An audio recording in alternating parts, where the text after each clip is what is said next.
Good morning, friends. Myself Manish Kumar Sinha, working in PNSDV Public School, Giridih, Jharkhand. Today I am going to discuss Harappa culture or Indus Valley civilization. First of all, एक ही सभ्यता है जिसे हम हड़प्पा के नाम से भी जानते हैं और सिंधु घाटी सभ्यता के नाम से भी जानते हैं। दोनों में कौन एप्रोप्रिएट है and which one is applicable in history. Initially जितने भी साइट्स को डिस्कवर्ड किया गया था वो सारे साइट्स इंडस रिवर या सिंधु नदी के आसपास सिचुएटेड थे, लेकिन जैसे जैसे एक्सकवेशन का वर्क आगे बढ़ता चला गया इस सिविलाइजेशन का एक्सपेंशन बहुत ज्यादा हो गया, इसलिए सिंधु घाटी सभ्यता कहा जाना इसको उचित नहीं रहा। फिर इसके लिए हड़प्पा सभ्यता जैसे गैर भौगोलिक शब्द का प्रयोग हुआ, क्योंकि पुरातात्विक साहित्य में साधारणतः किसी भी अज्ञात संस्कृति का नामकरण हम उस स्थल के नाम पर करते हैं जहां हम उसे पहले पहल पहचानते हैं। अतः हिस्ट्री में इस सभ्यता का नामकरण हड़प्पा सभ्यता ज्यादा उचित है। हड़प्पा सभ्यता के लोग विभिन्न जातियों का सम्मिश्रण थे, जैसे अल्पाइन, प्रोटोअस्ट्रालाइट, भूमध्य सागरीय, मंगोलियन, नॉर्जिक, एरानिधन, मेडिटेरियन, मंगोलाइट, प्रोटोअस्ट्रालाइट, आल्वाइन इत्यादि थे। ये सारे विभाजन चटर्जी एवं एनके घोष के अध्ययन पर आधारित है। इनकी शारीरिक संरचना आधुनिक भौतिक वैज्ञानिकों के अनुसार पहला निष्कर्ष यह निकलता है कि हड़प्पा, मोहनजोदड़ो और लोथल के लोगों की नाक चपटी थी। दूसरा निष्कर्ष यह निकलता है कि अन्य दोनों स्थलों की तुलना में लोथल के लोगों का सिर चौड़ा था। हड़प्पा की कंकाल सामग्री के अध्ययन से जो अत्यंत ठोस तथ्य सामने आए वह यह है कि इनमें से प्रत्येक स्थल की जनसंख्या कम से कम सिर के आकार, नाक के आकार और कद की दृष्टि से एक साथ थी। इनका तात्पर्य यह हुआ कि उनकी अपनी मूल रचना चाहे जो भी हो, मगर इनमें से प्रत्येक स्थल की जनसंख्या एक ही जीव वैज्ञानिक समूह से संबंध थी। अतः उसका संबंध ऐसे भिन्न भिन्न प्रजातियों से नहीं जोड़ा जा सकता जिनकी भिन्न भिन्न विशेषताएं रही। भाषा के आधार पर हम इन्हें सरलता 4 वर्गों में बांट सकते हैं। प्रथम वर्ग या उच्च वर्ग के अधिकांश हिंदू जो लंबे, गोरे और उनकी नाक लंबी होती थी और जिनकी भाषा संस्कृत से निकली है और वे आर्य या भारतीय आर्य कहे जाते थे। द्वितीय वे लोग हैं जो दक्षिण भारतीय प्रायद्वीप में रहते हैं तथा जिनकी आकृति पहले से भिन्न और जिनकी भाषा तमिल, तेलुगु, कन्नड़, मलयालम है, जो संस्कृत से सर्वथा भिन्न है, जो द्रविड़ कहलाते हैं। तृतीय में पहाड़ों और जंगलों में रहने वाली आदिम जातियां हैं, जिनकी आकार छोटा, रंग काला और नाक चिकटी होती है। इनकी भाषा उपरोक्त दोनों से भिन्न है, ये कोल, भिल और मुंडा कहलाते हैं। चतुर्थ में वे लोग आते हैं जिनकी आकृति मंगोलों से मिलती जुलती है, जिन्हें दाढ़ी नहीं, जिनके रंग पीले हैं, नाक चिकटी है तथा मुख्यतः मुखमंडल चौड़ा होता है और गालों में हड्डियां निकली हुई होती हैं। ये गुरखा, भूटिया और खासी जैसे जाति के लोग होते हैं। अंतिम 2 वर्ग के लोग नवीन प्रस्तर काल के लोग थे। इनमें तनिक भी संदेह नहीं कि प्राचीन नस्लें एक समय सारे भारतवर्ष में फैली थीं और इन्हें द्रविड़ लोगों की महत्तर शक्ति के सामने झुकना पड़ा, जिन्होंने क्रमशः उनकी जगह को अधिकृत कर लिया। इसलिए इतिहासकार सर्वसम्मति से यह मानते हैं कि इंडस के लोग की समानता द्रविड़ों से मिलती जुलती थी। नेक्स्ट पार्ट हमारा आता है हड़प्पा का सभ्यता का काल का निर्धारण।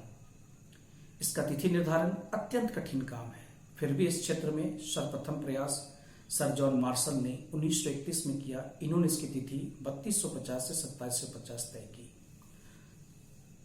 अर्नेस्ट मैके ने 2800 से 2500 बीसी के बीच रखा। माधव स्वरूप वत्स ने 3500 से 2700 बीसी के बीच रखा। सीजे गेट ने 2350 से 1700 बीसी रखा। मार्टिन व्हीलर ने 2500 से 1500 बीसी के बीच रखा। फेयर सर्विस ने 2000 से 1500 बीसी को रखा। वेंजी ने 2400 से 1000 बीसी 2100 बीसी के बीच को रखा। फाबरी ने 2800 से 2500 बीसी को रखा। आल्चिन ने 2150 से 1750 बीसी के फेज को रखा। जीएफ टेल्स ने 2154 से 1864 के बीच के काल को रखा। ए घोष ने 2500 से 1700 बीसी के बीच को रखा। डीपी अग्रवाल ने 2300 से 1700 बीसी के फेज को रखा और सीजे गाडू ने 2350 से 1770 के फेज को रखा। इन सारे डेटों के दिए जाने के बाद फेयर सर्विस ने रेडियो कार्बन 14 तिथि निर्धारण की प्रक्रिया के अनुसार क्वेटा के समीप सिंधु घाटी सभ्यता का समय 3500 बीसी से 3100 बीसी तक रखा गया और इसका ह्रास काल 1500 बीसी तक चली तथा लोहे के सामने कांसे का रहना मुश्किल था, अतः 800 बीसी के आसपास ये सभ्यता समाप्त हो गई। इस प्रकार रेडियो कार्बन C14 जैसी नवीन विश्लेषण पद्धति के द्वारा हड़प्पा सभ्यता की शर्मान तिथि 2350 से 1750 बीसी के बीच मानी जाती है, जो आज सर्वमान्य है। हड़प्पा सभ्यता में हड़प्पा की खुदाई के पूर्व भी हमें जानकारी मिली थी। सबसे पहले 1826 में चार्ल्स मेंसन ने हड़प्पा, जो पश्चिम पाकिस्तान में मोंटेगोमरी जिले में रावी नदी के तट पर स्थित है, उन्हें इसका ज्ञान हुआ तथा उन्होंने इसे सिकंदर के समकालीन की सभ्यता माना। 1856 में ब्रिटिश भारत की हुकूमत ने कराची से लाहौर तक रेलवे लाइन बिछवाने हेतु ईंटों की आपूर्ति के लिए इन खंडहरों की खुदाई प्रारंभ करवाई। खुदाई के दौरान ही इस सभ्यता का प्रथम अवशेष मिला था। 1876 में कनिधम के नेतृत्व में हड़प्पा सभ्यता की विशेषताओं का ज्ञान हुआ, किंतु कोई उत्खनन नहीं किए गए। जॉन मार्शल के निर्देशन में टी.आर. साहनी ने रिपोर्ट भेजा, जिसे जॉन मार्शल ने पहली बार इस सभ्यता के बारे में एक लंदन वीकली नामक लेख में से छपवाया 1924 में। तब जाकर लोगों को ये जानकारी मिली कि हड़प्पा में एक सभ्यता है। हड़प्पा का भौगोलिक विस्तार पाकिस्तान पे सिंधु प्रदेश आता है, जिसके मुख्य प्रदेश हैं मोहनजोदड़ो, आमरी, चनोदड़ो, कोटदीजी। पाकिस्तान में ही मरकान प्रदेश आते हैं। मरकान प्रदेश बलूचिस्तान तट को हम कहते हैं। दूसरे अर्थ में कह सकते हैं अरब सागर से सटे हुए प्रदेश को हम मकरान तट कहते हैं। इसके मुख्य प्रदेश में सुदका गैंडोर है, किलीकुल मोहम्मद है, राना गुंडई है, दमसाबात है, अंजीरा है, स्यादम है, कुल्लीनाल है, बालाकोट है, सोहवाकोट है। तीसरी जगह पे आते हैं पाकिस्तान में गोमल घाटी, जिसमें गुमला, रहमान की ढेरी इत्यादि है। अगला स्थान जो पाकिस्तान में है वो पंजाब है। यह वर्तमान पाकिस्तान का 4 प्रांत में से एक प्रांत है। इसमें हड़प्पा, सरायखेला, जलीलपुर इत्यादि स्थान आते हैं। फिर कुछ स्थल ऐसे हैं जो भारत में हैं, जिनमें अलग अलग पार्ट में बांटा गया है। पंजाब में जो सतलज नदी के तट पर बसा हुआ था, उसके मुख्य प्रांत में रोपड़ है, संघौल है इत्यादि जगह है। काठियावाड़ गुजरात में की मुख्य भूमि को कहा जाता है। कच्छ गुजरात प्रांत में स्थित है। सुरकोटदा, देसलपुर, धौलावीरा इसके मुख्य प्रदेश हैं। इसमें धौलावीरा की खोज सबसे लेटेस्ट है। इसकी खोज 1990-91 में आर.एल. पृष्ठ के द्वारा किया गया था। काठियावाड़ प्रदेश ये भी समुद्र के नजदीक है, मगर कहा जाता है कि यह समुद्र तट से 300 किलोमीटर की दूरी पर है। इसके मुख्य प्रदेश में लोथल, जो भोगवा नदी तथा खंभात की खाड़ी में स्थित है। इसके अलावा रंगपुर और रोजदी है। गुजरात की मुख्य भूमि में मेहगम, जिसमें भगत राव इत्यादि जगह यहाँ पर अवस्थित हैं। राजस्थान में कालीबंगा इसका मुख्य प्रदेश है। यह घग्गर या सरस्वती नदी के संगम पर बसा हुआ था। हरियाणा के मुख्य प्रदेश में बनावली, राखीगढ़ी आते हैं। गंगा यमुना दोआब में आलमगीरपुर, जो मेरठ जिला उत्तर प्रदेश तथा हुल्लास सहारनपुर जिला उत्तर प्रदेश के आसपास तक फैला हुआ था। जम्मू इसके मुख्य प्रदेश मांदा हैं, जो चिनाब नदी के किनारे अवस्थित हैं। यह प्रदेश सिंधु सभ्यता की उत्तरी सीमा के रूप में जाना जाता है। महाराष्ट्र इस क्षेत्र के प्रमुख प्रदेश हैं। तैमाबाद, जो प्रवर सहायक नदी गोदावरी के तट पर अवस्थित है। तो ये सारे जगह पर सिंधु घाटी सभ्यता का फैलाव पाया जाता है। सिंधु घाटी सभ्यता कुल लगभग 12,99,000 स्क्वायर किलोमीटर क्षेत्र में 12,99,600 स्क्वायर किलोमीटर क्षेत्र में स्प्रेड किया हुआ है। इसकी नॉर्दर्न लिमिट मांदा है, ईस्टर्न लिमिट आलमगीरपुर है, वेस्टर्न लिमिट सूतका गेंडोर है और साउदर्न लिमिट दहमाबाद है जो महाराष्ट्र में है। यह सभ्यता कुल 12,99,600 स्क्वायर किलोमीटर एरिया में स्प्रेड किया हुआ है। हड़प्पा रावी नदी पर, खोजकर्ता दयाराम साहनी। मोहनजोदड़ो सिंधु नदी पर, खोजकर्ता राखलदास बनर्जी। सूतका गेंडोर दशक पे, खोजकर्ता ऑरेल स्टाइन। चनहुदड़ो सिंधु नदी पर, खोजकर्ता गोपाल मजुमदार। रंगपुर मादर, खोजकर्ता माधव स्वरूप वस्त्र रंगनाथ राव। कोटदीजी सिंधु नदी पर, खोजकर्ता फजल अहमद। रोपड़ सतलज नदी पर, खोजकर्ता यगदत्त शर्मा। लोथल भोगवा नदी पर, खोजकर्ता रंगनाथ राव। आलमगीरपुर हिंडन नदी पर, खोजकर्ता यगदत्त शर्मा। कालीबंगा घग्गर नदी पर, खोजकर्ता ब्रजवासी लाल। इसी प्रकार जो सबसे अंतिम स्थल खोजे गए हैं वह है धौलावीरा जो 1990-91 में खोजे गए। आरएल बिस्ट मतलब रविंद्र सिंह बिस्ट के द्वारा खोजे गए हैं। अभी तक सिंधु सभ्यता के कुल 350 क्षेत्र के आसपास पहुंच चुकी है। अब बहुत सारे और भी जगह पर इनका एक्सकेवेशन का काम चल रहा है। अब हम कुछ इंडस वैली सिविलाइजेशंस या हड़प्पा कल्चर के कुछ प्रमुख स्थलों के बारे में डिस्कस करेंगे। हड़प्पा या पाकिस्तान के पंजाब प्रांत के मोंटेगुमरी जिले में रावी नदी के तट पर स्थित प्रमुख नगर था।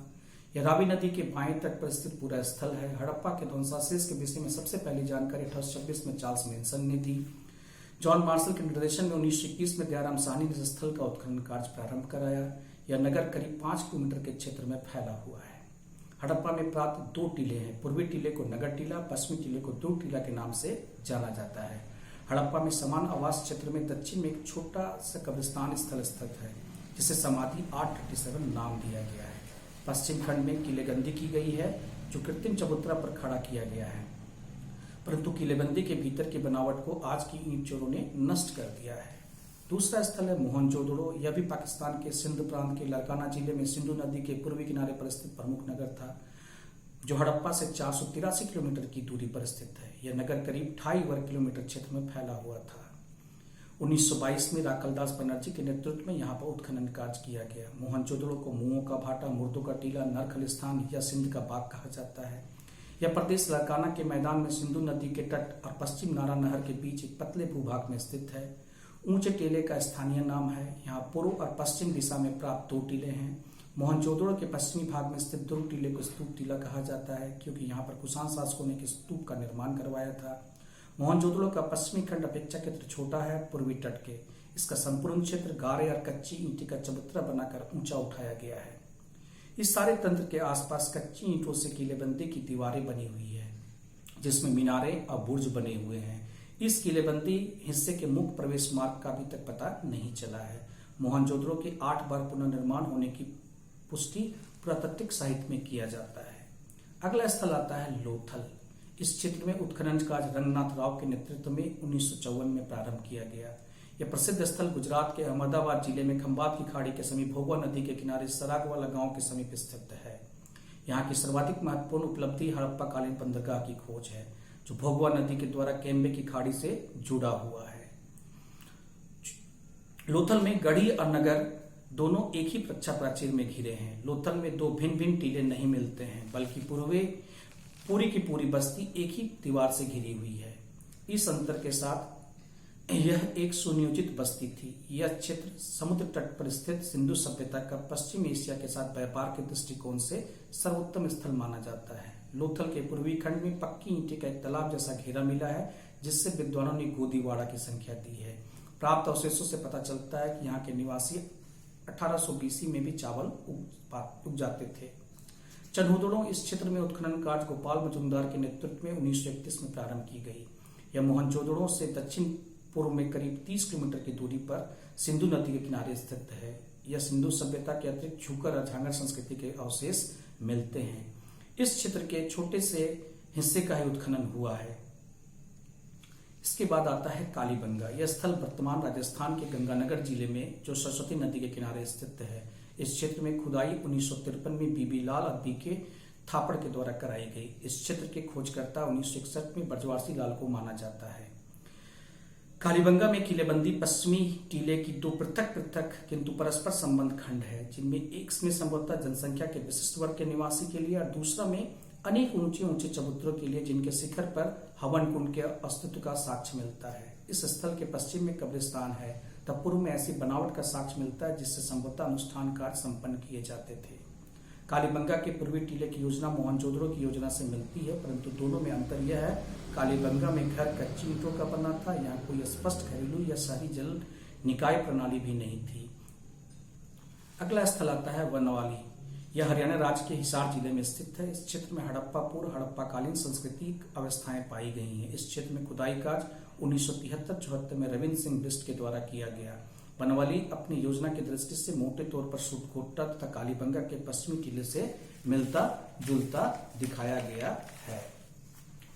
अगला स्थान आता है रोपड़। यह स्थल आधुनिक भारत के पंजाब प्रांत में रोपड़ जिले में सतलज नदी के किनारे स्थित है। यहाँ पर हड़प्पा पूर्व और हड़प्पाकालीन संस्कृतियों के अवशेष पाए गए हैं। इस क्षेत्र में खुदाई 1953-1956 में यज्ञदत्त शर्मा के द्वारा करवाया गया। यहाँ पर मिले मकान के अवशेष से लगता है कि यहाँ के मकान में पत्थर एवं मिट्टी से बनाए जाते थे। नेक्स्ट है सुत का गेंडोर। यह स्थल दक्षिण बलूचिस्तान में दशक नदी के किनारे स्थित है। यह स्थल कराची से 480 किलोमीटर पश्चिम तथा बलूचिस्तान समुद्र से 56 किलोमीटर उत्तर में दशक नदी के पूर्वी किनारे पर बसा हुआ है। इसकी खोज 1927 में ऑलनस्टाइन ने की थी। यह हड़प्पा संस्कृति के परिपक्व अवस्था के अवशेष मिलते हैं। यहाँ एक बंदरगाह मिले हैं, जिससे स्पष्ट होता है कि यह समुद्र तट पर अवस्थित एक बंदरगाह था। दुर्ग और नगर योजना के स्पष्ट प्रमाण मिलते हैं। रंगपुर। यह स्थल गुजरात प्रांत में अहमदाबाद के दक्षिण पश्चिम तथा लोथल नगर से 50 किलोमीटर उत्तर पूर्व में स्थित है। गुजरात के काठियावाड़ प्रायद्वीप में मादर नदी के समीप स्थित है। रंगपुर में विकसित एवं पतोनुमिक हड़प्पा सभ्यता के अवशेष प्राप्त किए गए हैं। इस क्षेत्र में उत्खनन कार्य 1953-1954 में रंगनाथ राव के नेतृत्व में हुआ। यहाँ उत्खनन में कच्ची ईंटों के दुर्ग पाए गए हैं। कोटदीजी या पाकिस्तान के सिंधु में खैरपुर से दक्षिण मोहनजोदड़ो से 40 किलोमीटर पूर्व में सिंधु नदी के किनारे स्थित है। सर्वप्रथम इसकी खोज ध्रुवे ने 1935 में किया था। नियमित खुदाई 1953 में फजल अहमद खान के द्वारा संपन्न कराई गई। यहाँ पर प्राचीन हड़प्पा सभ्यता के अवशेष मिले हैं। संभवतः यहाँ पर घर बनाने हेतु पत्थरों का उपयोग किया जाता था। इससे अनुमान लगाया जाता है कि पाषाण युगीन सभ्यता का अंत यहीं पर हुआ था। आलमगीरपुर। पश्चिमी उत्तर प्रदेश के मेरठ जिले में यमुना के सहायक नदी हिंडन पर इस सभ्यता के अवशेष मिले हैं। 1958 में यज्ञदत्त शर्मा के द्वारा यहाँ पर खुदाई की गई। यहाँ से प्राप्त सामग्री पतोन्मुख हड़प्पा सभ्यता का संकेत देती है। यह हड़प्पा संस्कृति का सर्वाधिक पूर्वाई स्थल है। यह सिंधु सभ्यता की अंतिम अवस्था को सूचित करता है। सुरकोटदा। यह स्थल गुजरात के पश्चिमी जिले कच्छ में स्थित है। इसकी खुदाई 1964 से 76 में जगपति जोशी के द्वारा की गई। सुरकोटदा में कालीबंगा के पश्चिमी टीले की योजना की पुनरावृत्ति दिखाई देती है। इस स्थल का कोई पूर्वी टीला नहीं है। इस स्थल में सिंधु घाटी सभ्यता के पतन के अवशेष मिलते हैं। राखीगढ़ी। यह स्थान जिंद के निकट हरियाणा में है। यहाँ से हड़प्पा पूर्व हड़प्पाकालीन प्रोसेस मिलते हैं। अली मुराद। यह क्षेत्र सिंधु प्रांत में स्थित है। इस नगर में पत्थरों से निर्मित एक विशाल दुर्ग का पता चलता है। मिठातल। यह स्थल भवानी के निकट है। यहाँ से हड़प्पा संस्कृति के विकासशील और पतोन्मुख अवस्था के प्रमाण मिले हैं। डाबरकोट। यह स्थल सिंधु नदी से लगभग 200 किलोमीटर की दूरी पर लोरालाई के करीब दक्षिण भाग में झोक घाटी में स्थित है। यहाँ से हड़प्पा संस्कृति के अतिरिक्त पूर्व और बाद की संस्कृतियों के अवशेष मिलते हैं। खरवी। अहमदाबाद से 114 किलोमीटर की दूरी पर स्थित इस स्थान से हड़प्पाकालीन मृतभांड तथा ताम्र आभूषण के अवशेष मिलते हैं। कुनुतासी। मौरवी से 300 किलोमीटर दूर इस स्थल की खुदाई में बंदरगाह एवं व्यापारिक केंद्र के अवशेष प्राप्त किए गए हैं। धौलावीरा। यह स्थल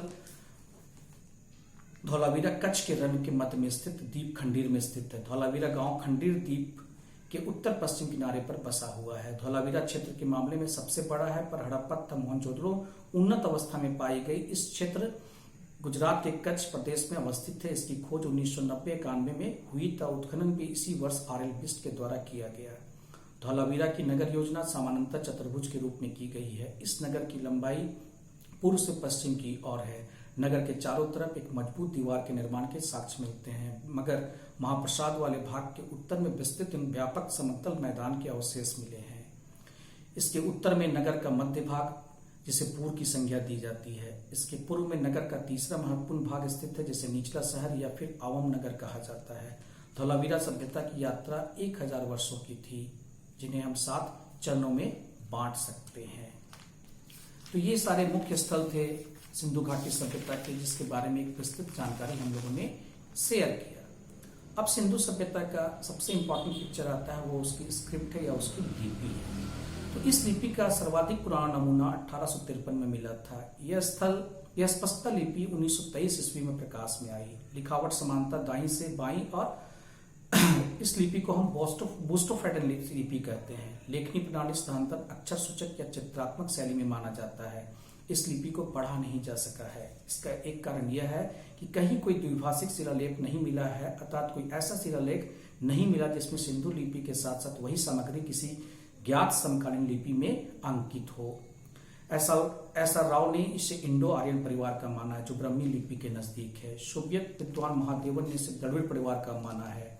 एनके चटर्जी ने इसे भागलपुर का माना है, क्योंकि भागलपुर क्षेत्र के आदिवासी मुंडा उन्हीं की तरह मिलते हुए चिन्हों का प्रयोग करते हैं।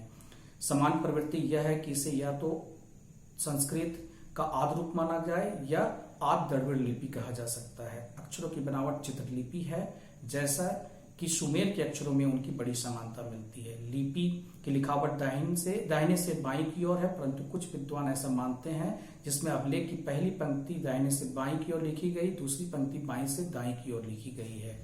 प्राप्त मुद्राओं और लिपि के आधार पर यह कहा जा सकता है कि उनकी भाषा पर्याप्त रूप से विकसित थी। अभी हाल में एनके वर्मा एवं प्रोफेसर एसआर राव ने इस लिपि के चिन्हों को पढ़ने का दावा किया, पर यह निराधार साबित हुई। सिंधु लिपि से जो ज्ञात हुए हैं वह छोटे आकार के हैं, जो सामान्यतः सेलखड़ी की आयताकार मोहरों पर तांबों की गुटिकाओं आदि पर देखने को मिलती है। भाव चित्रात्मक लिपि है।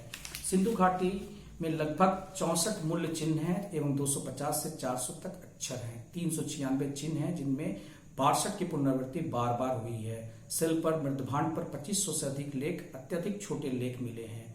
लिखित साक्ष्य कालीबंगा के एक बर्तन के टुकड़े पर प्राप्त हुआ है। चनहुदरों से इंक पोट, जिसे दावात कहते हैं, उसके मिलने की जानकारी मिलती है। मुख्यतः जो लिपि प्राप्त हुई वो शिल्प पर है। सिंधु लिपि चित्रात्मक लिपि है, लेकिन यह वर्णात्मक एवं अक्षरात्मक लिपि नहीं है, जिसे हम पिक्टोग्राफिक कहते हैं। सिंधु लिपि शैली को बूस्टोफैडन कहा जाता है, जो दाएं से बाएं फिर बाएं से दाएं की ओर चलती है।